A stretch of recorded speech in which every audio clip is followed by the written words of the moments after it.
ओम नमो भगवते वासुदेवाय। ओम नमो भगवते वासुदेवाय। ओम नमो भगवते वासुदेवाय। श्री कृष्ण गोविंद हरे मुरारी। हे नाथ नारायण वासुदेव। श्री कृष्ण गोविंद हरे मुरारी। हे नाथ नारायण वासुदेव।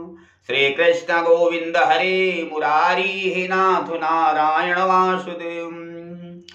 प्रिय मित्रों, दोस्तों, भाई और बहनों, बहुत बहुत आप लोगों को प्यार, स्नेह और कोटि कोटि प्रणाम हो। आप लोग सुखी से होंगे, प्रसन्न होंगे, आशा रखता हूं और मंगल कामना करता हूं। आज मैं आपके सामने काफ़ी समय के बाद अपनी वीडियो में को लेकर आया हूं और काफ़ी कुछ थोड़ा बहुत आपको संकेत करेंगे, जो आप थोड़ा गौर से सुनेंगे, जिससे आप लोग लाभान्वित होंगे, मुझे पूर्ण आशा है। तो आज कल इस व्यस्ततम जीवन में, इस भागम भाग की जिंदगी में लोग अक्सर कुछ न कुछ रोग से परेशान रहते हैं। तो एक बहुत ही, जैसे आजकल एक आम चीज है, जैसे लोग कहते हैं मेरा बीपी हाई हो गया है या वायु विकार हो गया है। तो इन सबों से के लिए मैंने एक बहुत अच्छा सूत्र पाया, तो मैंने सोचा कि आप लोगों के सामने थोड़ा सा रख दूं, जिससे कि आप लोग इसका प्रयोग करके इससे लाभान्वित हों। तो यही जन कल्याण की भावना से पुनः मैं इस बात को बताना चाहता हूं कि जैसे हाई ब्लड प्रेशर, वायु विकार, तो इसके लिए हमने देखा कि एक जगह बहुत ही गूढ़ चीज हमको मालूम हुई किसी के माध्यम से। जैसा कि आप कहते हैं कि हमारा बीपी हाई हो गया है, तो हम कहते हैं उक्त चाप रोगियों के लिए ये रुद्राक्ष की माला धारण करना एक वरदान के समान है।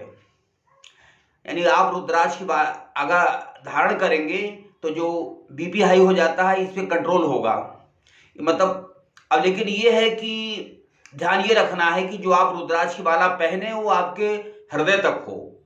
तो इससे आपका जो बीपी है कभी कभी हाई होता है या आपको समस्याएं पैदा हो जाती है, इससे आपकी मतलब कंट्रोल होगा। तो इस तरीके से एक बहुत बड़ा ये सूत्र मैंने देखा, तो बड़ा फायदा हुआ लोगों को, तो मैंने कहा आपके सामने भी बताऊं। और इसका एक दूसरा पॉइंट ये है कि जैसे आपका बीपी हाई है, तो उस समय आप क्या करेंगे?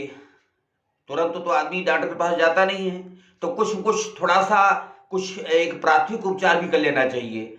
इसके अंतर्गत यह आता है कि अपने शरीर पर नीले रंग का ध्यान करते हुए, अगर उक्त रक्तचाप हो गया है तो शरीर पर नीले रंग का ध्यान करते हुए और निम्न रक्तचाप होने की दशा में दर्शन केंद्र पर लाल रंग का ध्यान करते हुए, लाल रंग का ध्यान करते हुए ओम का जाप अनवरत करें, तो इससे आपका रक्तचाप निर्धारित हो जाता है। ये चीजें अनुभव सिद्ध हैं, न कि सिर्फ ओरल बोल रहा हूं। अगर शरीर में उक्त रक्तचाप हो गया तो शरीर नीले रंग का ध्यान करते हुए और निम्न रक्तचाप की दशा में दर्शन के पर लाल रंग का ध्यान करते हुए ओम का जाप 21 बार करें, तो आपका रक्तचाप नियंत्रित हो जाएगा। बिल्कुल विश्वसनीय चीज है। और तीसरा पॉइंट ये मैंने पढ़ा कि किसी भी शुक्ल पक्ष में आप सुबह सुबह या जब भी आपका कुछ बीपी आपसे समस्या हो, तो आप शांत मन से रात सुबह सुबह ओम मंगल ग्रह देवाय नमः का जाप करें। अगर हो सके तो ओम मंगल ग्रह देवाय का जाप करते ही रहें। लेकिन इस समय आप एक का ध्यान रखना होगा कि जब तक मंगल ये जब करते रहें ओम मंगल ग्रह देवाय नमः का, तब तक नमक का सेवन कम से कम करें। तो अगर आप ये अनवरत करेंगे तो आपका बीपी या लो या हाई होएगा ही नहीं, स्थिति सामान्य बनी रहेगी। तो इस तरीके से बहुत अच्छा उपाय है। और भी एक चीज आप ध्यान रखें कि यदि एक मंत्र भी है, इसका गूढ़ मंत्र भी है, यदि आपका मन विचलित है या आप रक्तचाप से आप परेशान रहते हैं, कहीं लो हो रहा है कहीं हाई हो रहा है, तो एक लगातार एक कुछ दिनों तक या 21 दिन तक या कुछ दिन एक अपना लक्ष्य बनाइए कि एक मंत्र है ओम वज्रहस्ताभ्याम नमः। तो इसका जब करने से भी ये देखा गया है, ये पाया गया है कि रोगियों को आराम मिला है। ओम वम वज्रहस्ताभ्याम नमः का जाप करने से रक्तचाप सामान्य हो जाता है। ये चीज़ें अनुभव सिद्ध हैं जो कि बताया जा रहा है। तो ये हमने हाई ब्लड प्रेशर या वायु विकार से मुक्ति के लिए ये जो मैंने कॉमन चीज़ें बताई आपके सामने, इसको तो आप कर ही सकते हैं भाई। नहीं कोई उपचार हो पा रहा है तो तुरंत रिलैक्स के लिए तो ये कदम आप बढ़ा सकते हैं। और कभी कभी ऐसा होता है लोग मानसिक रोग से परेशान होते हैं, मानसिक संतुलन खराब होता है, कोई टेंशन ले लेते हैं, टेंशन में होता है। ये गृहस्थ आश्रम है, यहाँ तमाम टेंशन है, जीवन में टेंशन की कमी नहीं है। किसी न किसी रूप से कोई किसी के रूप से हर आदमी के माइंड में कुछ न कुछ टेंशन बना ही रहता है, कितना भी आर्थिक संपन्न हो, जो जितना, बल्कि आप को जो है यदि सीमित मात्रा में जीवन जी रहे हैं तो कम टेंशन होगा। यदि आपका भागम भाग है और निरंतर आप इस दशा से परेशान हैं कि जीवन में क्या होगा, कैसे चलेगा, मतलब इस तरीके का तमाम टेंशन बना ही रहता है। कितना भी आदमी अपने को दूर रखे लेकिन कुछ न कुछ समस्याएं पैदा ही हो जाती हैं। कि इसी को कहते हैं जीवन का संघर्ष, क्योंकि जीवन का संघर्ष जो है बहुत ही दुर्लभ है। और सबसे है कि नहीं, कहा गया है ना, कोई तन दुखी कोई मन दुखी, कोई धन बिन रहत उदास, कोई तन दुखी कोई मन दुखी, कोई धन बिन रहत उदास, थोड़े थोड़े सब दुखी पर सुखी राम का दास। यदि भगवत शरण में है, भगवान की शरण में है, आप अपने जीवन यापन कर रहे हैं तो आपकी आकस्मिक आने वाली समस्याओं का ज्वलंत या तुरंत समाधान हो जाएगा। और ये अगर आप देखिए भगवान हनुमान जी का ध्यान करें, यदि आप मानसिक रूप से परेशान हैं तो हनुमान जी की पूजा अर्चना वंदना तो करते ही सभी लोग, क्योंकि भगवान की कृपा सब पर रहती है। और हनुमान जी बजरंगबली इस कलयुग के बादशाह हैं, इनका पूजन स्मरण करें और हनुमान चालीसा का पाठ करें, बजरंग बाण का पाठ करें, सुंदरकांड का पाठ करें और तेल चढ़ाएं। ये बहुत अच्छा उपाय है। और शनिवार के दिन आप हनुमान जी को तेल चढ़ाने जाएं तो अपनी पहनी हुई पादुका को या अपनी पहनी हुई चप्पल को किसी गरीब को दान कर दें। तो एक बहुत अच्छा, एक मानसिक रूप से निवृत्ति के लिए एक बहुत अच्छा उपाय है कि शनि जो है आपको के कष्ट को निवारण के लिए या मानसिक रोग से मुक्ति के लिए शनिवार के दिन हनुमान जी को तेल चढ़ाएं और अपनी मतलब पहनी हुई चप्पल को जो गरीब किसी को दान देकर चले आएं। तो इससे क्या होता है, आपकी मानसिक रोग की जो शिकायत है जिससे आपको उलझन रहती है, इससे आपकी मुक्ति जरूर मिलेगी। देखिए राहत होगी जब आपको खुद ही आपको अनुभव होगा। कहते हैं ना कि पहले इस्तेमाल कीजिए तब विश्वास कीजिए। और एक आपका जानते जैसे गीता एक महान ग्रंथ है, गीता का स्थान सर्वोच्च है, जो भगवान ने अपने मुखारबिंद से स्वयं कुछ कहा है, जिसमें कि कई पात्र हैं।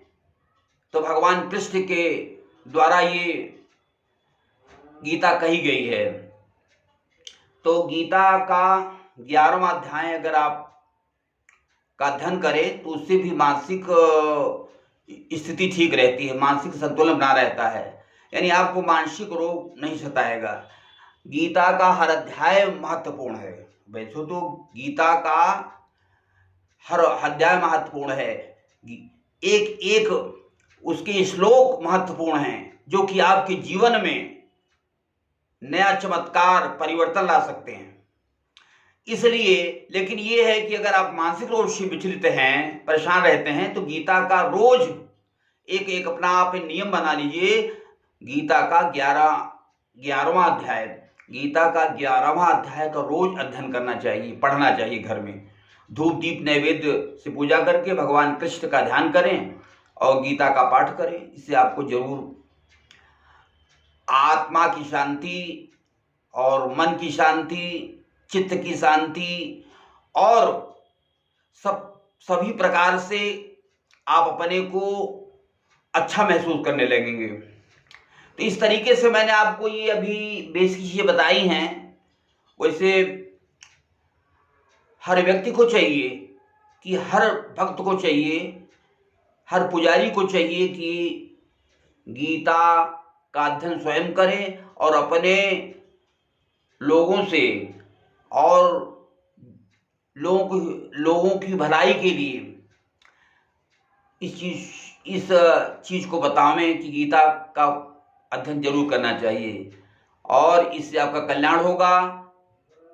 बहुत ही फायदा होता है, इस बात से लोगों को अवगत कराएं। मतलब ये हमारे पुजारी या जो धार्मिक लोग हैं उनको जनता की भलाई के लिए या भक्तों की भलाई के लिए कुछ अपनी चीज़ों को अपनी वाणी से उन लोगों को बताना चाहिए, क्योंकि यही है धार्मिक, यही है जो कि पहले दूसरों के हित के लिए, जन कल्याण के लिए कुछ चीज़ें ऐसा उनका मार्गदर्शन करके उनको सही दिशा देनी चाहिए। जब आप स्वयं करें और दूसरों को शिक्षा दें, तो खुद करेंगे तो दूसरों को शिक्षा देंगे तो ज़्यादा असर पड़ेगा, क्योंकि पर उपदेश कुशल बहु तेरे। दूसरों को उपदेश देने वाले तो बहुत से हैं, लेकिन खुद पर उस पर अमल करना चाहिए। अच्छी किताबों को अध्ययन करना चाहिए, पढ़ना चाहिए, अपने से जुड़े हुए लोगों को भी उस चीज़ को बतानी चाहिए जिससे लोगों को फ़ायदा भी हो। क्योंकि आजकल ये समय है कि हर लोग किसी न किसी परेशानी से जूझते रहते हैं, परेशान रहते हैं। तो उनके भलाई के लिए जरूर अगर आपके पास कुछ चीज़ ऐसे तत्व हैं तो अपने से जुड़े हुए लोगों को या जो कि परेशान लोग हैं उनको जरूर बताना चाहिए। अब वो माने न माने उनकी खुशी की बात है, लेकिन यह है कि उनको इस विषय से अवगत तो करा ही देना चाहिए कि हाँ इसको ऐसा करें वैसा करें, और एक मतलब सेवा भाव होना चाहिए। यही है, इसीलिए हमारे आध्यात्मिक ऋषि मुनि ब्राह्मण पूज्य हैं, इसीलिए कि अधिक से अधिक लोगों को निस्वार्थ भाव से लाभान्वित करें, खुद लाभ लें और खुद लाभान्वित करें। यही जीवन का मुख्य ध्येय होना चाहिए। सभी को उस क्षेत्र पर अग्रसर करें कि हमारा जो ये विषय है, इस विषय का कहने का मेरा अभिप्राय यही है कि आप सुखी रहें और लोगों को सुखी बनावें। ये बहुत यही आपका लक्ष्य होना चाहिए। इसमें धन आड़े आना नहीं चाहिए। कोई इसमें सबको समान दृष्टि से देख करके, भाई जो सक्षम है भाई वो तो कुछ करेगा ही, जो असक्षम भी है उसको भी अपने ही तरफ से कुछ योगदान करके उनके हित के लिए कार्य करना चाहिए। आज मैं बहुत आप लोगों से मिल करके बहुत खुश हूँ, आप लोगों से, और आप लोगों ने हमारी बात को गौर से सुना होगा, इसलिए मैं दिल से आप लोगों को आशीर्वाद देता हूँ और ईश्वर से प्रार्थना करता हूँ कि आप लोग खुशहाल रहें, जीवन आपका अनवरत प्रगति की पथ पर बढ़ता रहे, आप परिवार खुशहाल रहे। मैं आपने निराला दर्पण के माध्यम से बात मैंने रखी है, जो बेसिक चीज़ें मैंने आपको बताया है उस बेसिक चीज़ों का ध्यान रखेंगे। अभी जैसे उच्च रक्तचाप यानी हाई ब्लड प्रेशर के विषय में बताया है, इसको भी आजमाइए। अभी जो दो चीज़ें पॉइंट बताया मैंने मानसिक रोग से विक्षिप्त व्यक्तियों के लिए बताया, तो इन सबों को आप ध्यान में रखते हुए इसको आजमा सकते हैं और अपने जीवन को खुशहाल बना सकते हैं। मैं निराला दर्पण चैनल के माध्यम से आप सभी लोगों को बहुत बहुत धन्यवाद देता हूं। आप सुखी रहें, संपन्न रहें, आने वाला भविष्य आपको उज्जवल रहे और अपने लोगों को भी खुशहाल रखें। ये सबसे बड़ी कमाई है। स्वयं खुश रहें, दूसरों को खुश रखें। इसी तरह से मैं अपनी वाणी को विराम देता हूँ। कोटि कोटि धन्यवाद।